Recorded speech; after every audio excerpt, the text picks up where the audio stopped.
আসসালামু আলাইকুম সবাইকে। গত ক্লাসে আমরা রাসায়নিক সাম্যাবস্থা নিয়ে কথা বলছিলাম। আজকে আমরা সাম্যাবস্থার বিভিন্ন নিয়ামকের প্রভাব নিয়ে আলোচনা করব। আর সাম্যাবস্থা এইসব নিয়ামকের প্রভাব নিয়ে আমার মেইন যেখানে আলোচনা করা হয়েছে সেটা হচ্ছে লাসাতিলিয়ান নীতি।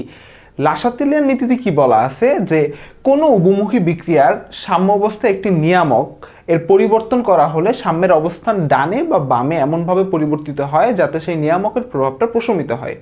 ওকে, তাহলে এখানে কি বলছে যে আমার একটা উভমুখী বিক্রিয়া আছে, সেই উভমুখী বিক্রিয়া যখন সাম্য অবস্থায় থাকবে, সাম্য অবস্থা মানে কি, যে অবস্থায় আমার সম্মুখ মুখ আর পশ্চাৎ মুখের বিক্রিয়ার হার সমান হয়। সো সেই ক্ষেত্রে আমি যদি কোনো নিয়ামক, কি নিয়ামক আছে সাম্য অবস্থায়, আমার তাপমাত্রা, চাপ, ঘনমাত্রা, তিনটা নিয়ামক আছে। সো এই তিনটা নিয়ামক যে আছে এই কোনোটার যদি পরিবর্তন করা হয় সেই ক্ষেত্রে আমার সাম্য অবস্থায় একটা পরিবর্তন আসে। আর এই পরিবর্তনটা প্রশমিত করার জন্য সাম্য অবস্থা ডানে বা বামে যায়। ডানে বা বামে যাওয়া বলতে এখানে বোঝানো হয় বিক্রিয়াটা হয় সম্মুখ দিকে যাবে বা পশ্চাৎ দিকে যাবে, যার মাধ্যমে সাম্য অবস্থার যে প্রভাবটা আছে সেটা প্রশমিত হবে। এখন আমরা দেখব যে কিভাবে তাপমাত্রা, চাপ ও ঘনমাত্রার প্রভাবটা অ্যাকচুয়ালি সাম্য অবস্থায় পড়ে। আচ্ছা, প্রথমে যদি আমরা তাপমাত্রার প্রভাবটা দেখি, যখনই আমরা তাপমাত্রার প্রভাব নিয়ে কথা বলবো, আমার বিক্রিয়া দুই ধরনের হতে পারে তাপের ভিত্তিতে। একটা হচ্ছে তাপ উৎপাদী বিক্রিয়া, অর্থাৎ যে বিক্রিয়ায় তাপ উৎপন্ন হয়, আর একটা হচ্ছে তাপহারী বিক্রিয়া। ঠিক আছে, সো আমরা তাপ উৎপাদী বিক্রিয়া এবং তাপহারী বিক্রিয়া এই দুই ধরনের বিক্রিয়ার জন্য প্রভাবটা খেয়াল করবো। এর আগে আমরা একটা জিনিস জেনে রাখবো, কিরকম, যে আমার বিক্রিয়ার সম্মুখ দিকটা, যেটা সম্মুখ দিককে আমরা ডান বলি, বিক্রিয়ার ডান দিক বলা হয়। এখন আরেকটা জিনিস মাথায় রাখবে, সংখ্যা পদ্ধতি, ধরো এখানে 0, ডান দিকে কি সাধারণত প্লাস, বামে হচ্ছে মাইনাস। তাহলে ডান বলতে আমরা আরেকটা কথা বুঝবো যে ডান মানে হচ্ছে প্লাস, আর প্লাস দিয়ে যে কথা বুঝবো, প্লাস মানে হচ্ছে উৎপাদ বৃদ্ধি। ওকে, এই হচ্ছে একটা কথা, এটা আমরা মনে রাখবো। আরেকটা হচ্ছে সেম পশ্চাৎ দিক বলতে, বিক্রিয়াটা পশ্চাৎ দিক যাওয়া বলতে বোঝায় বামে যাবে, বামে যাওয়া। বাম মানে সংখ্যা পদ্ধতিতে কত, মাইনাস, মানে শূন্যর বাম দিকে কি মাইনাস। ওকে, মাইনাস, আর মাইনাস মানে উৎপাদ হ্রাস। অর্থাৎ ডানে গেলেই আমার প্লাস হবে, বামে গেলে মাইনাস হবে। আর প্লাস মানে উৎপাদ বৃদ্ধি, মাইনাস মানে উৎপাদ হ্রাস, এটা আমরা মনে রাখবো। ওকে, সো তাপ উৎপাদী বিক্রিয়া তাপমাত্রা বাড়ালে বিক্রিয়াটা কোন দিকে যায়, আচ্ছা সেটা বোঝার জন্য আমরা কি করলাম, একটা তাপ উৎপাদী বিক্রিয়া লিখি। ফর এক্সাম্পল আমরা দেখাই যে এ প্লাস বি দুইটা বিক্রিয়ক বিক্রিয়া করতেছে, একটা উভমুখী বিক্রিয়া, ধরো সি উৎপন্ন করতেছে। আর যেহেতু তাপ উৎপাদী বিক্রিয়া, আমি ধরলাম উৎপাদের সাথে আমার হচ্ছে 90 কিলোজুল তাপ উৎপন্ন হচ্ছে। ওকে, আমরা সাধারণত তাপ উৎপাদী বিক্রিয়ার তাপটা এভাবেও লিখতে পারি বিক্রিয়ার সাথে উৎপাদে, অথবা আমরা হচ্ছে ডেল এইচ আকারে, del H is equal to হচ্ছে -90 কিলোজুল লিখতে পারি। ওকে, মানে আমরা যখন এনথালপি আকারে লিখবো তখন কিন্তু তাপ উৎপাদী বিক্রিয়া এনথালপি ঋণাত্মক হয়, আমরা জানি সবাই এটা।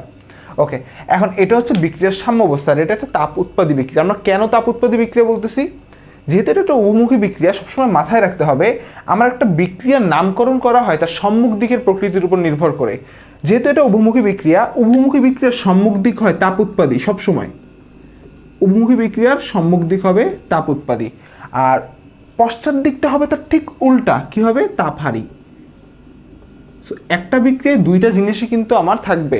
সম্মুখ দিকে যখন যাবে 90 কিলোজুল তাপ উৎপন্ন হবে, আমি যদি আগের অবস্থায় যাই তাহলে 90 কিলোজুল তাপ কমবে, তাহলে কিন্তু তাপহারী, তাই না? ধরো আমি একটা কলম কিনতেছি কারো থেকে, তাহলে কলম কেনার জন্য আমি কী করবো, টাকা দিব, সে আমাকে কলম দিবে। সেই কলমটা যদি আমার বিক্রি করতে যাই, বিক্রি করলে সে আমাকে আবার টাকা ফেরত দেবে। ঠিক আছে, সেম একই জিনিসটা এখানে ঘটবে, যে সম্মুখ দিয়ে গেলে তাপ উৎপন্ন হবে, পশ্চাৎ দিয়ে গেলে তাপ হারাবে। অর্থাৎ সম্মুখ দিকের উপর বেস করে আমি বিক্রিয়াটার নাম কি বলতেছি, তাপ উৎপাদী বিক্রিয়া। আর এটা হচ্ছে সেই তাপ উৎপাদী বিক্রিয়াটার সাম্য অবস্থা। এবার আমরা আমাদের কাজে আসি, যে তাপ উৎপাদী বিক্রিয়ার সাম্য অবস্থায় তাপমাত্রা বাড়াবো। আমরা তাপমাত্রা বাড়ানো মানে কি, এই অবস্থাটাতে আমরা ধরো 30 কিলোজুল তাপ দিচ্ছি। যখন এই অবস্থাটাতে আমরা 30 কিলোজুল তাপ দিব, এই তাপমাত্রাটা বেড়ে কত হবে, দ্রবণের তাপ, নর্মালি আমি যদি দ্রবণের তাপ দিই, দ্রবণের তাপমাত্রা বাড়বে, বেড়ে কত হলো, 120 কিলোজুল হইলো। ওকে, এখন 120 কিলোজুল কি এখানে আমার সাম্য অবস্থা? 120 কিলোজুল কিন্তু আমার সাম্য অবস্থা না, আমার সাম্য অবস্থা কততে, 90 কিলোজুল। অর্থাৎ আমি যদি 120 কিলোজুল থেকে আবার 90 কিলোজুলে যাইতে চাই, তাহলে কি তাপ উৎপন্ন করতে হবে নাকি তাপ হারাতে হবে? অবশ্যই তাপ হারাতে হবে। অর্থাৎ 120 কিলোজুল থেকে 190 কিলোজুল থেকে 90 কিলোজুলে যাইতে হলে তাপ হারাতে হবে। আর তাপ হারি কোন দিকটা, পশ্চাৎ দিক হচ্ছে তাপ হারি। অর্থাৎ বিক্রিয়াটা কোন দিকে যাবে, বামে যাবে। বামে, বামে মানে মাইনাস, মাইনাস মানে উৎপাদ হ্রাস পাবে। ওকে, ক্লিয়ার? বোঝা গেছে কি করছি আমরা এখানে? আবার বলি, আমি সাম্য অবস্থায় তাপ দিছি, তাপ দেওয়ার কারণে দ্রবণের তাপমাত্রা আমার হচ্ছে 120 কিলো জুল হয়ে যায়, যেটা আমার সাম্য অবস্থায় না, সাম্য অবস্থা কততে 90 কিলো জুলে। সো সাম্য অবস্থায় ফিরে যাওয়ার জন্য আমার কি করতে হবে? আমরা কিন্তু পড়ছি যে নিয়ামকের প্রভাব এমনভাবে প্রশমিত হবে যাতে হচ্ছে আমার মানে বিক্রিয়াটা ডানে বামে যাওয়ার মাধ্যমে নিয়ামকের প্রভাবটা প্রশমিত হবে।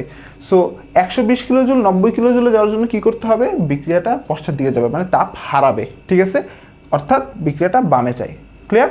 সেম একই ঘটনা আমরা যদি এখানে তাপমাত্রা কমানোর জন্য দেখি, তখন কি হবে? ধরো আমি দ্রবণটাকে ঠান্ডা করলাম, এখান থেকে তাপ নিয়ে নিলাম, ঠান্ডা করলে এই দ্রবণটার তাপ মনে করো 70 কিলো জুল হইল। এখন এটা তো সাম্য অবস্থা না, সাম্য অবস্থা নিতে হলে কত থাকতে হবে? 90 কিলো জুলে নিতে হবে।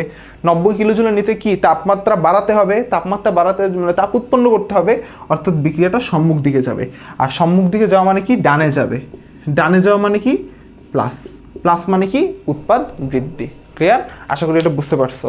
তোমরা যদি এই কনসেপ্টটা বুঝতে পারো, সেম কনসেপ্টটাই আমার হচ্ছে, সেম এই একই কনসেপ্ট আমার তাপ হারি বিক্রিয়ার জন্যও যাবে।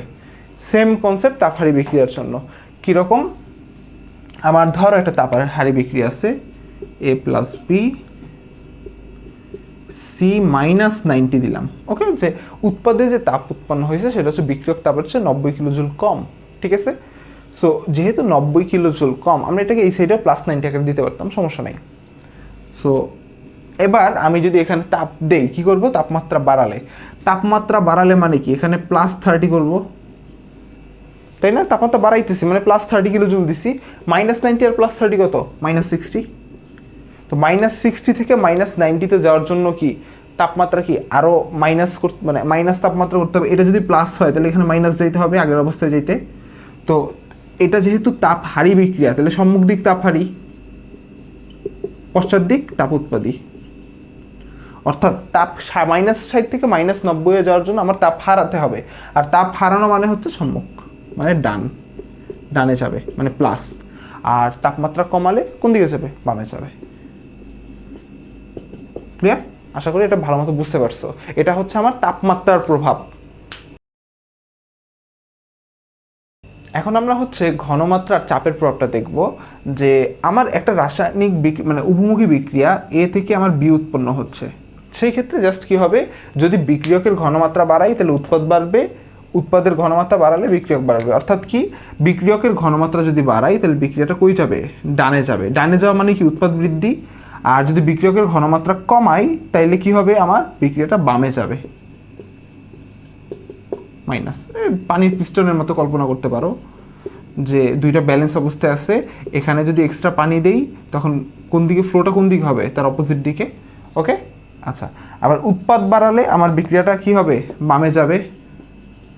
বামে মানে উৎপাদ হ্রাস। আর যদি উৎপাদ কমাই তাহলে বিক্রিয়াটা ডানে যাবে, মানে উৎপাদ বৃদ্ধি। প্লাস মানে উৎপাদ বৃদ্ধি, মাইনাস মানে উৎপাদ হ্রাস। ওকে, এবার যদি চাপের প্রভাব দেখি, আমরা যদি কোনো বিক্রিয়ার জন্য এখানে N1 N2 বলতে কি বোঝানো হয়েছে? N1 আর N2 দিয়ে N1 হচ্ছে বিক্রিয়কের মোট মোল সংখ্যা, বিক্রিয়কের মোট মোল সংখ্যা। আর N2 হচ্ছে উৎপাদের মোট মোল সংখ্যা। ওকে, সো একটা বিক্রিয়া যদি আমার এরকম থাকে, আমি ধরো একটা এক্সাম্পল দেই, যে নাইট্রোজেন প্লাস 3 হাইড্রোজেন বিক্রিয়া করে 2 মোল অ্যামোনিয়া উৎপন্ন করতেছে। তাহলে এখানে N1 এর মান কত? N1 এর মান হচ্ছে এই যে 1 আর 3, টোটাল কত? 4। N2 এর মান কত? N2 এর মান হচ্ছে 2, ঠিক আছে? সো এই বিক্রিয়াতে N1 এর মান যদি বড় হয়, সবসময় মাথায় রাখবো বড় থেকে ছোটোর দিকে যাবে। N1 বড়, তাহলে চাপ দিলে বিক্রিয়াটা কোন দিকে যাবে? ডান দিকে, ডানে যাচ্ছে। যদি N1 ছোট হয়, যে বড় থেকে ছোট হবে। যদি N1 ছোট হইতো, এখানে যদি এটা হয় না, সো যদি N1 ছোট N2 বড়, তখন চাপ দিলে বিক্রিয়াটা বাম দিকে যাবে। আর N1 আর N2 যদি সমান হয়, কীরকম? যে হাইড্রোজেন প্লাস আয়োডিন বিক্রিয়া করে 2 হাইড্রোজেন আয়োডাইড উৎপন্ন করে। এই ক্ষেত্রে আমার কি হবে? এই ক্ষেত্রে আমার হচ্ছে এখানে হচ্ছে 2 মোল, এখানেও 2 মোল। যেহেতু আমার হচ্ছে বিক্রিয়ক উৎপাদের মোল সংখ্যা সমান, সেই ক্ষেত্রে এখানে চাপের কোনো প্রভাব থাকবে না।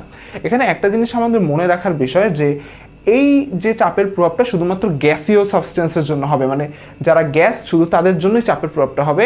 বাট এখানে একটা জিনিস আমরা লিখে নিব, যে বিশেষ দোষ, যে সলিড ও লিকুইডের জন্য সলিড ও লিকুইডের চাপের প্রভাব নেওয়া হয় না। কেন নেওয়া হয় না? কারণ কি সলিড বা লিকুইড, যেমন লিকুইড যদি আমি পানির কথা বলি, পানি হচ্ছে কম্প্রেসিবল একটা লিকুইড।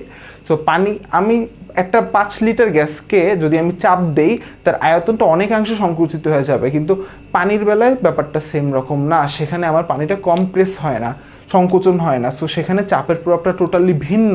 সো যে কারণে এই ক্ষেত্রে যদি কখনো আমার সলিড বা লিকুইড আসে, সেটার চাপের প্রভাবটা আমরা ইগনোর করব। কীরকমভাবে? আমি যদি একটা এক্সাম্পল দেখাই, যেমন ক্যালসিয়াম কার্বনেট এটা সলিড।